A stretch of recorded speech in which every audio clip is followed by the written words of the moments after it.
All these great finishes in junior golf, in junior world, and then you get offered the scholarships. You turn them down because you want to go work at Walter Killer and you want to go to El Camino, and you probably want to hang out with your brother and the friends up there, right?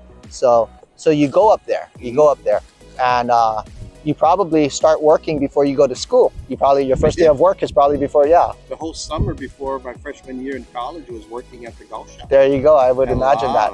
And were you like working full time or part time, or? Oh, in the summertime was full time. Yeah, met a lot of nice people. And so you're all of a sudden you're making way more money than you've ever had as a kid, right? Yeah, I guess you could say that. We're able to buy new golf clubs. Maybe probably the first time I ever had a brand new club was when I worked at Walter Keller's and I was 18 years old. Employee discount and money in the pocket. Sweet. And what was it? What did you buy? A driver? Golf clubs? No. What was your first club you bought over there? Was it a driver? Driver or putter? Got to be. I want to think it's an iron set. Oh, an iron set. Wilson Staff. I know you're a Staff guy. You were a Wilson Staff guy back in the day. Yeah. Cool. Might have been I think it was Tommy Armour. Oh, Tommy. They're pretty. Oh, they were pretty. I remember when Aaron Bengachia got a set of those when we were in high school. I think he was a sophomore and he got a brand new set of those. Like, oh my God, these are beautiful. Yeah. Oh man. Okay, so yeah, you start working. You got the money in the pocket. You're probably real cool cat, because I know you guys used to have like Bugs and Carmen Gias up there and stuff like that. We had a couple Volkswagens. Yeah. And so you're styling, you got money, you're a free man, you're like we had a lot of money, big boy now. It didn't seem like we had a lot of money. But, so where are you guys living? We were living in Redondo Beach. Redondo Beach. To Westwood. And were you guys living in an apartment or something, or? Oh yeah, renting an apartment. How many guys were in there? 3. 3. You, Michael.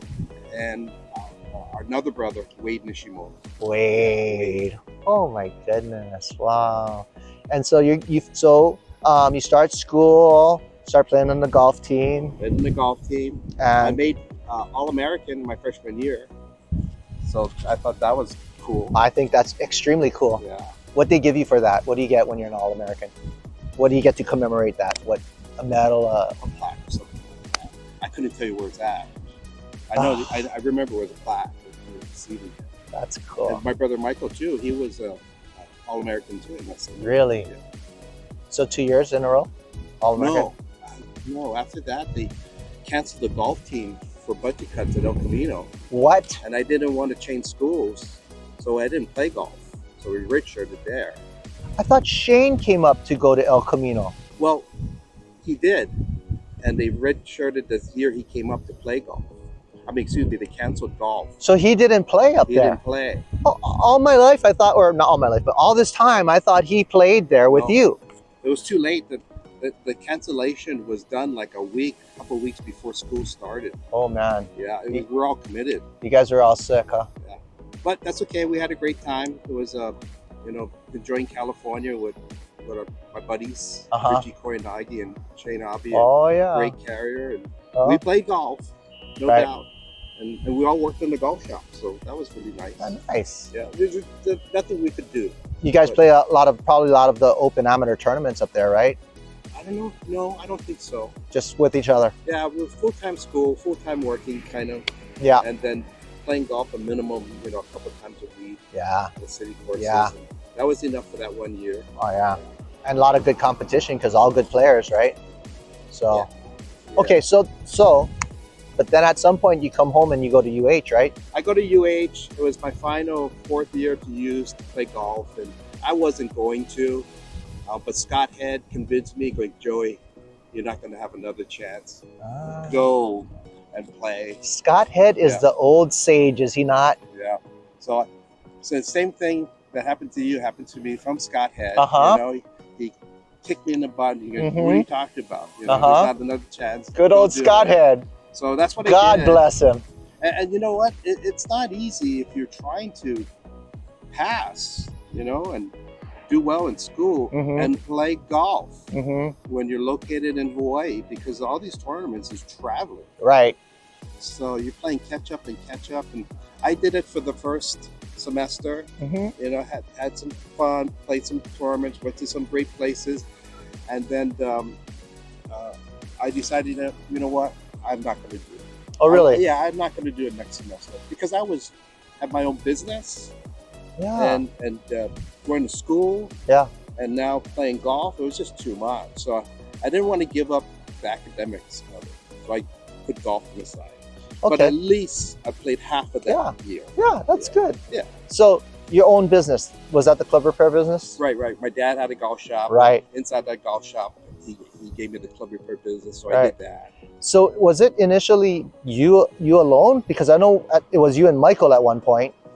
Oh yeah, it was not. It was my dad's, my mom and dad's. Right, but no, the club repair. Were you doing that alone, or was Michael doing it too at that Michael time? was doing. My brother Ricky was doing it. Oh, really? Yeah, helped out Oh, I in didn't the know that. early stages. And Oh, then I okay. think Mike and I took it over, and Mike went back to California. So I think I was running the business the longest. Yeah, That business was probably, I think, 14 years. I remember. I used to go. I don't know if you remember, but I remember stopping by your shop like practically every day when I went to college, because I went to Hawaii Pacific, That's right. and I was going to school at Hawaii Pacific. I was playing golf, and I was working for Hawaiian Airlines. So I'd get off work or out of school, and then on my way to work, I had a little window, and I'd stop in and be a complete pest and come see you and loiter in your golf shop. You're a golf club nut. I Yes. think that's what turned you on Yes. to stopping over. I loved it. Yeah. I think loved you still it. like golf. Oh my clubs. God, yeah. I would watch you whip the woods, Oh, yeah. and reshaft irons, turn down the ferrules, regrip, pull the grips off their hand. Oh my gosh, and I was just so enamored with that. I thought that was like the coolest place. It was like heaven to me. And the thing I remember the most about going there was you guys had that little hitting day, Right. and you and Michael would look in the mirror at your swings and hit the balls, and that would just blow my mind. Like, wow, how do they do that? Oh, yeah. And that was one thing, and three things actually. The other thing was, I remember once back in those days, was the persimmon woods, right? So we talk about whipping, and whipping was the twine that went around the neck of the golf club, Right. and I remember you whipping this beautiful persimmon wood, and you're finished with it, and you tied it up and everything, and I said, oh, can I see? And I look at it, and I'm like, wow, Joey, whose club is this? And you go, oh, you know whose club that is, Kevin? That's the governor's club. I forgot about And I go, that. wow, really? No, it's not the governor's. Who the hell cares whose club it is? What a wise ass. I think that was one of the most common questions, when we're fixing our golf club from a consumer, right? Yeah.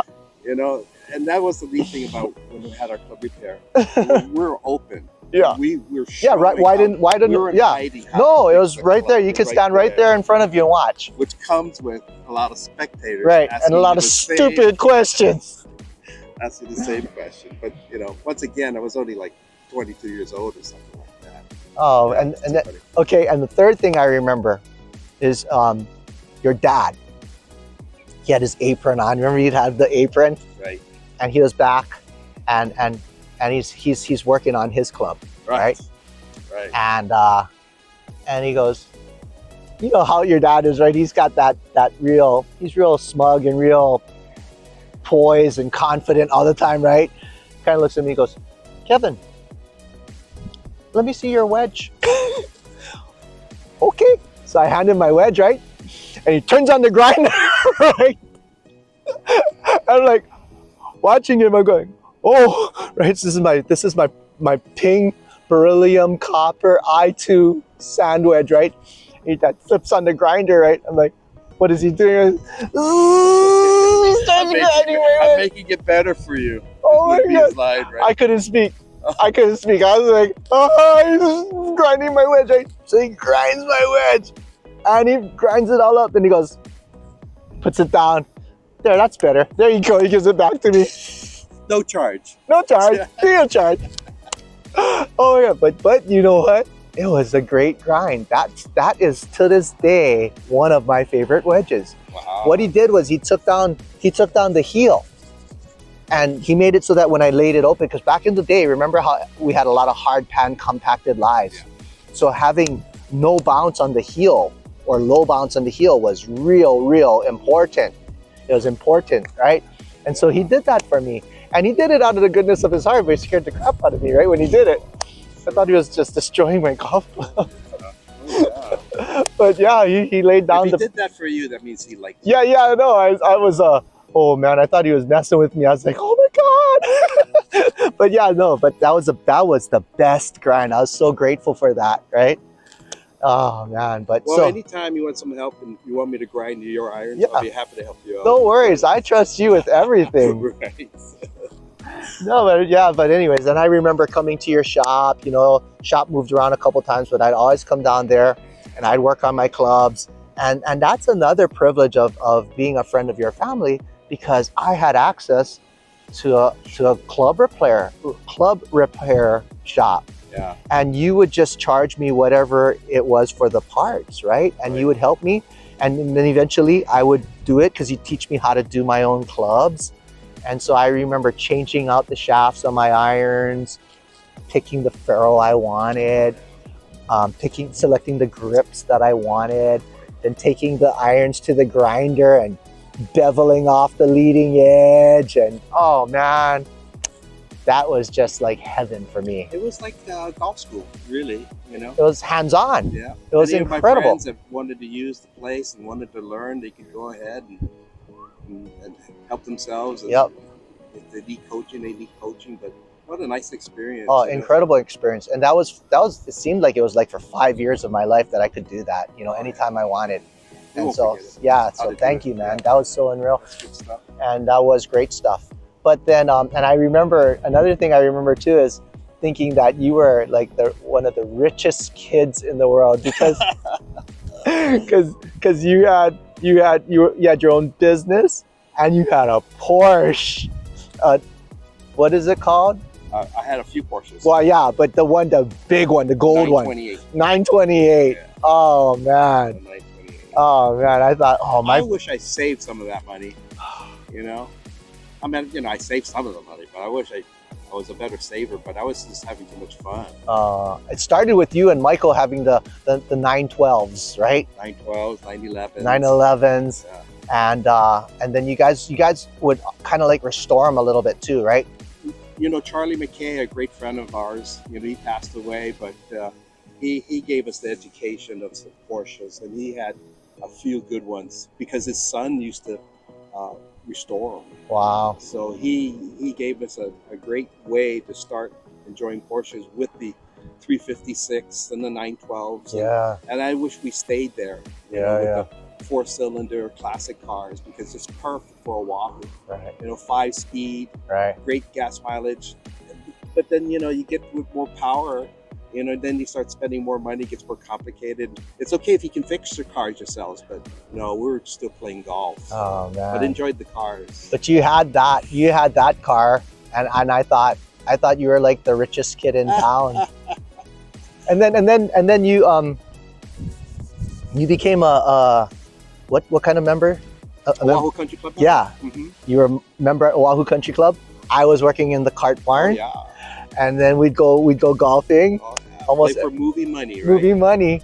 And then again, I still remember, playing with Joey, lose the first hole. Okay, that's a little bit of gas money down to the movies. Yeah, the movies. Oh, looks like I have popcorn and Yeah, a soda. no, popcorn and a soda.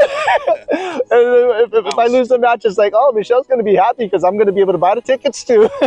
I would remind Michelle that where this money came from.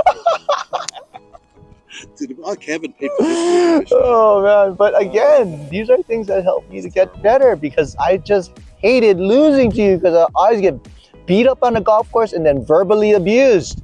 No one likes losing. Oh my God, but it was good. It helped me to get better. And I remember by the time you were ending your membership there, I was at least competitive. I'd win sometimes, and that was huge for me. So yeah, so it made me better. But then you went to work at somewhere along the way. You stopped your business and you decided you're going to go get in the golf business, the traditional way, go work at the golf course, right? True. I mean, that was the whole reason I became a member of the Wild Country Club, because I wasn't a PGA pro. Oh. You know, I wanted a place to go to. I could, you know, work on the game, home course kind of thing. Yeah. Do whatever I wanted on the golf course. Yeah. And when I finally decided, which is probably 15 years after my peers became PGA members, I decided to be a PGA member. So I worked on that, and to do it, you know, it was, you have to work on a golf course. That was the only way. Yep. That's for me too. That's how it was. Yep. Like 3 years, right? We had to get like 36 credits or something like that. Something like that. Yeah. There's no way of going around it. Yeah. So once I decided that, it was kind of funny because I remember that month, you know, I said, okay, I am going to be a PGA member, because I'm going to experience what it's like to work in a golf course. Mm-hmm. What's the first step you have to do? Oh, you have to pass your playability Yep. test, right? Yep. So I said, okay, when's the next playability test? Next month. Okay. Where is it at? Colorado Golf Course. Oh, jeez. Okay, sign me up, right? Thinking nothing of it. Yeah, it's a PAT. I'm going to sign up, play 36 holes, and pass the playability test. Right. Right. Now that I look back at it, what am I doing picking the hardest golf course in the nation? In the nation. Yeah, yeah. To pass the playability test, you know? If you wait a few more months, it might be somewhere much easier. Right. I said, no, I'm going to take my membership. So Right. I did it. It was 36 holes, one day, and it was off and on showers, cart path only. Yeah. And it was player ball down. Oh, You know? Yeah. Granted, we played from the white tees. Still a beast. But the Still a target beast. score was 80-80, Yeah. right? And so I said, okay, made my first 18. I remember it. I'm going to the 18th hole, and I'm 1 under, putting. Yeah, I'm even par. Putting for birdie on the 18th hole. Wow. And I got a 6-foot putt to make for birdie, and I said, you know what, this is in. And I 3-putted it with walked up with a bogey. So I shot 73. So I said, okay, we're having lunch. I'm thinking, okay, target score 80-80. I shot 73. That means if I shoot 87 or better, I will make the pass the playing ability test. What a dumb thing to think about. Yeah, right. Like starting the shot clock immediately, God, right? So I stood up in that 19th hole, which is the first hole I could go out, right? Grabbed my Cobra 3-wood, hooked 3 in the bushes, walked out of that hole. I think I made a 11, you know, something like that. Then from there on in, you know, I played 1 over par. So I passed. So I shot 73, right. 79. The only PGA member in the country that passed the playing ability test on the hardest golf course. Good for you. Yeah. Good for you. World record. And the reason it's staying that way, because at least I think it is because they had 1 PAT at that course one time and never returned. Yeah, there was no reason to go back. Yeah, that was a bad choice. Okay, so you passed the playing ability test, and now you're going to get in the program, and this is where you go to work at Wildlife Country Club? I did. I worked there for almost 1 year to the day. Right. That okay. was a lot of fun. Okay. Yeah. And then you went to Poipu. I went to Poipu, but you know, I like to backtrack. Yeah. Please. 1 year, I worked at Wildlife Country Club. Yeah. I'm not quite sure why I picked that golf course. Maybe because of the location. I just wanted to start somewhere. But I got to work with Alan Ano. Alan Ano. You know, Alan Ano. He was probably on his retirement year. Right. Right. But we worked together, and he brought to my attention, which is kind of fun, but Alan Ano worked there for decades. And he reminded me that he worked with my dad at Wildlife, my brother Ricky, my brother Ronnie, my brother Michael, and now me. The only person he didn't work with was Laurie. Oh my gosh. And I told Alan, you should be blessed with Laurie.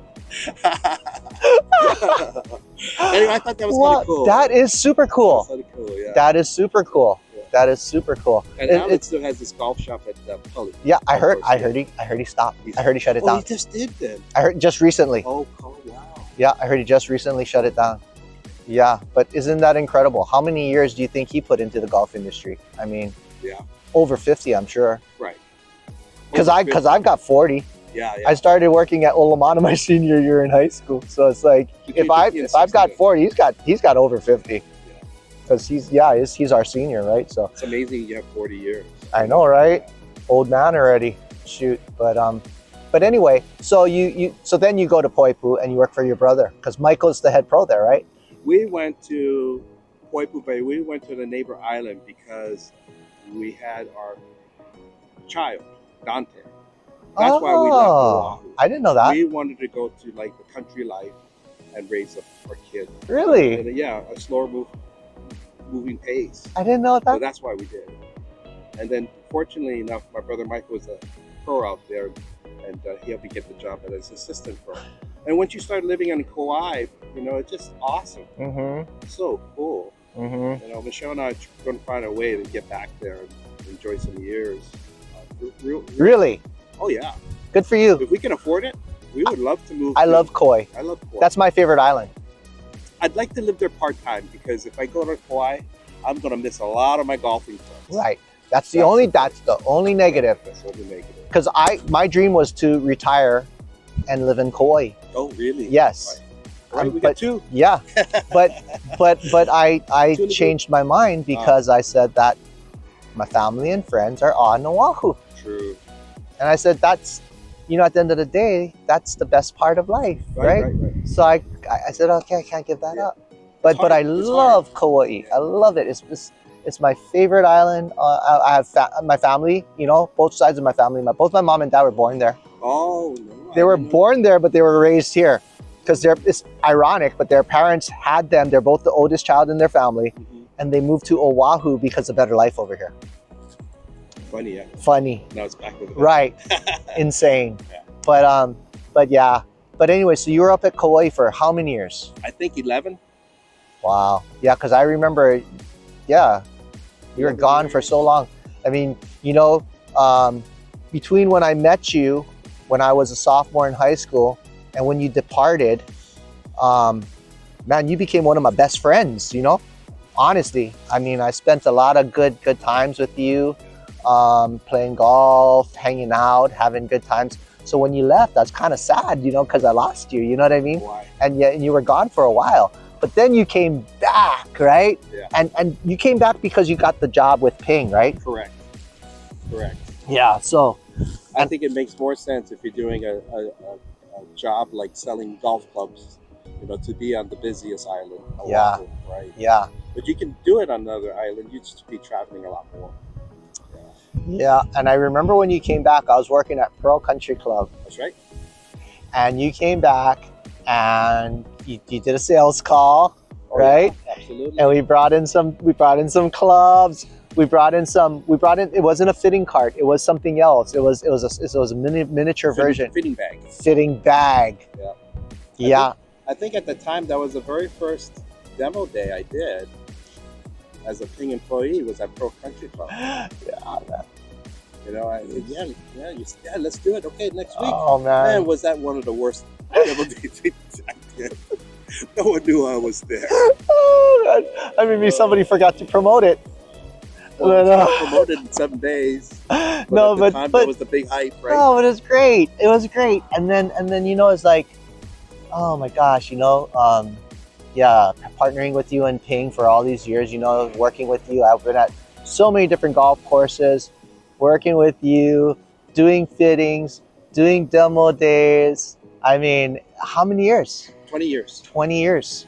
It's been 20 years. I mean, 20 20 years. great years. I mean, it's kind of really neat how we're still great friends. We started off as friends, and now we morphed into kind of working together and friends. It's kind of There's more to come. It's pretty cool. There'll be more to come, don't you think? Yeah. Of Yeah. course. after we finish this primary job, Of course. we'll do something In the else. next season of life. We'll do something together. 100%. Yeah. 100%. And we'll play a lot more golf, that's And for it'd be sure. part-time. Whatever we do, it'd be part-time. Well, I mean, I am more looking forward to taking over for your dad. We got to carry the legacy, you know. Play only on the days that end with Y. That's too much golf. I couldn't do that. I think the most I could do is probably 3-4 times a week. That's about it. That's good for me too. Yeah. But I remember three times a week. your dad. Oh my gosh. Oh man, I'm like, Mr. Castillo, so do you play golf every day? No, Kevin, not every day. You know, I kind of cutting back. I just keep it to playing the days that end with Y right now. You know, he was joking, but it was literally happening. Right. Oh yeah. I know. I don't know another person that played as much golf or as enthusiastic to play golf on that first tee than my dad. You know what I mean? It was never a chore to play golf. It was a treat. Mm-hmm.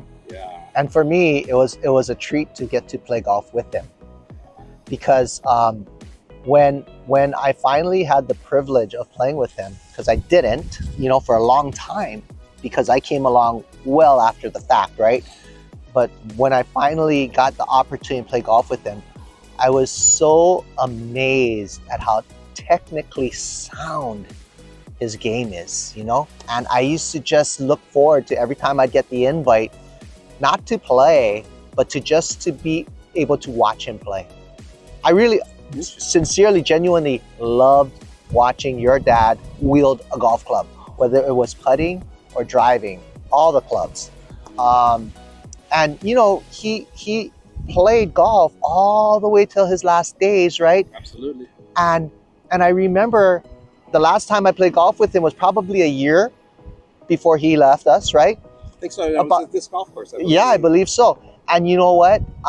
He was far from his true form. He was not as strong and getting older, but he could still send it. Oh yeah, yeah.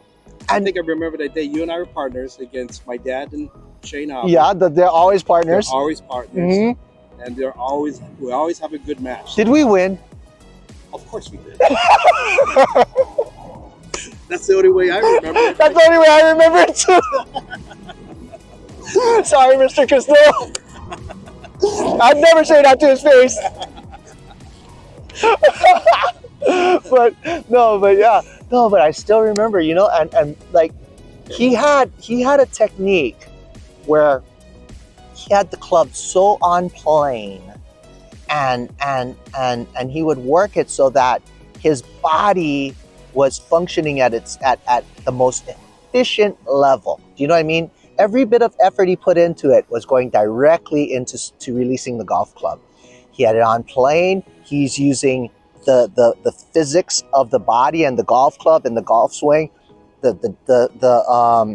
technology and the shaft and the head.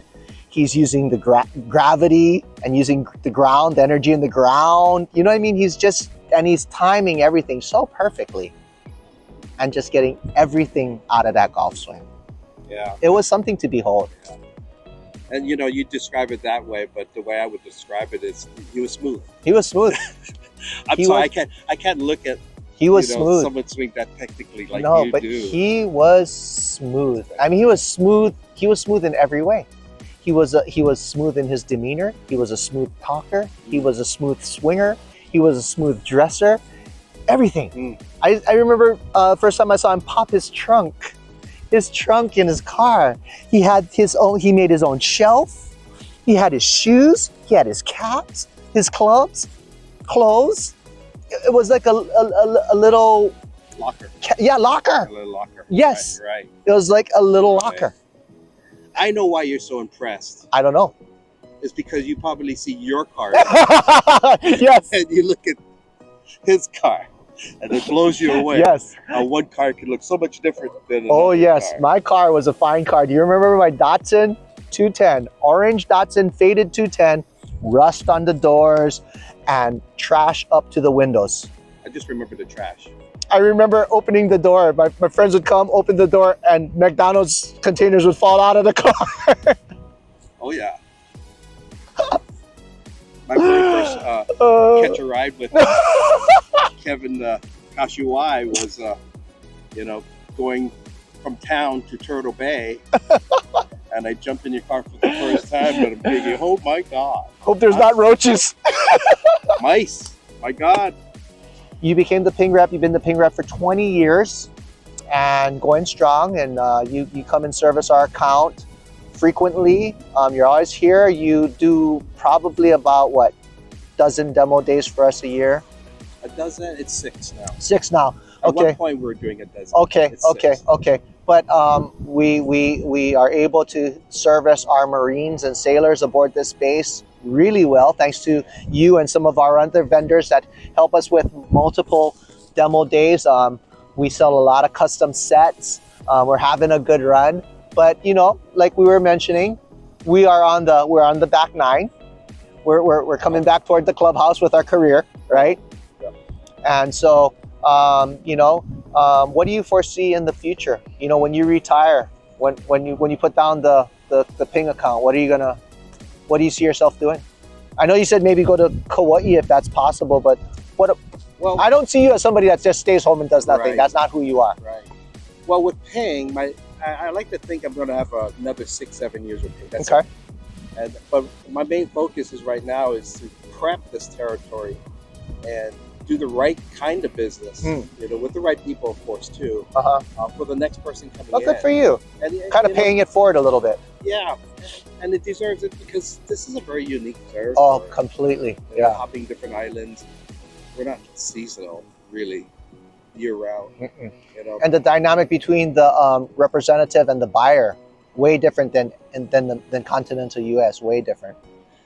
a lot of similarities. There's some differences, but I think there's more similarities than You there are do? differences. I really do. Okay, that's good because that's a different perspective for me because I talk to all of you guys, right? I talk to all the reps and the ones that have worked the mainland and come here, they tell me it's kind of like night and day for them. Mm. But hey, it's all personal, right? Everybody has their own perspective on it, right? Right. Right. But so okay, so you're gonna take the next 6-7 years prepping, you know, working hard, Try to continue find the right grow, formula. right? The right formula, continue to grow the brand here. Right. The brand is great; it doesn't need a lot of help, but you know, you do. I know you work it really hard, but what about after? What are you gonna After, I'll still be working. It's going to be a part-time job. Yeah? It's going to be in the golf industry. work at a golf course, maybe? Maybe work on a golf course. I just recently thought about, how much fun I had repairing clubs. Yeah, You know, that was kind of neat. yeah, But I couldn't do it on a full-time basis. I miss giving golf instructions, but I don't want to give the amount of golf lessons like I did when I was working on Hawaii. Mhm. You know, I don't want to do that much. But I like sharing the game. yeah, I like teaching all types of people, younger, older. But I really do enjoy helping people that are still working and trying to find pleasure in the game. yeah, You know, Yeah. something that I could help them work on themselves without, you know, spending so much time that they don't have to get better. yeah, You know, focus on some key things that would make them play better, faster. yeah. You remember we talked about mobile club repair a long time ago, getting ourselves a bus or a van Yeah. and going from place to place. I think you could do that in your retirement because you know why? Club repair now is shrunken down because, in my opinion, because golf clubs, you know, we come out with new clubs every year or every 18 months or something like that, right? There's something new. So people are turning over their gear before they need to change a shaft or replace a grip. And all of the major manufacturing companies are now coming out with the real deal shafts. So you can order your club with that shaft. There's no reason to change it out anymore. Plus with all the fittings that are done, people are getting dialed in. But I think with the mobile club repair, you're going from place to place to place. It's for that guy that goes, hey, at that moment, I want to try a different grip on my putter. I want to put a super stroke on, right? Or the guy that sees on TV is like, oh, you know, I saw Rory McIlroy. He's using this one kind of grip. I want to try it on my driver. That's where you pick it up. And you can pick it up like with that mobile business, Right. going from place to place.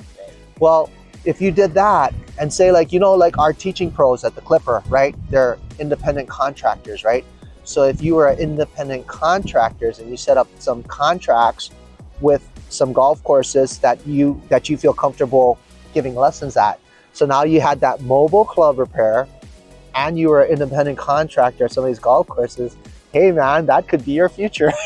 That's another full-time job when you just talk it out. Yeah, I know, but that's you. You're not part-time. You've never been part-time. You do full-time job now and then you do 100 million things on the side of that. You're always helping people. You go golf, you know, you take care of your yard, all that kind of stuff you do. But the combination of golf lessons and club repair, you know, sounds kind of fun. Yeah. Going mobile sounds kind of fun. Or even just working at a resort golf course. A resort? Yeah, you know, as a cart attendant, a little part-time, just meeting all the people that are on your premises. You know, they're excited to be there. Yeah. So I like to be around that. You like that energy? Yeah, it's like the golf course is their Disneyland. Yeah. You know, so I like to see it on a regular Yeah, basis. yeah. You know? But not a lot of hours. Yeah. You know, just work a little, help out. Yeah. So you like the social dynamic? Social dynamic, you know, help the facilities when they have those huge events and setting up tournaments and all that stuff. Nice. A little bit of that. Oh, that's dabbling cool. with bits of golf, you know. The future's bright, Joey. Well, I hope so. Yeah. You know? I do want to play golf when Yeah. I'm retired, but something like twice a week, Yeah. 3 times a week at the most. You know, Sounds around golf. I've been hearing people say this forever. I think this is the first time I'm going to say it myself. We're not getting older. We're getting better. The best is yet to come. I hope so. Hey, Joey, thanks for being here, man. Oh, my pleasure. Yeah, Thank you, Kevin. thanks for taking the time. So, folks, you know, my good buddy, Joey Castillo, PGA member, Ping representative, state of Hawaii. You know, next time you're out at a demo day or you're out at a golf course and they're having a Ping demo day, go on over and say hi to him and tell him you saw him on our YouTube channel, okay? Aloha, and we'll see you at the Klipper.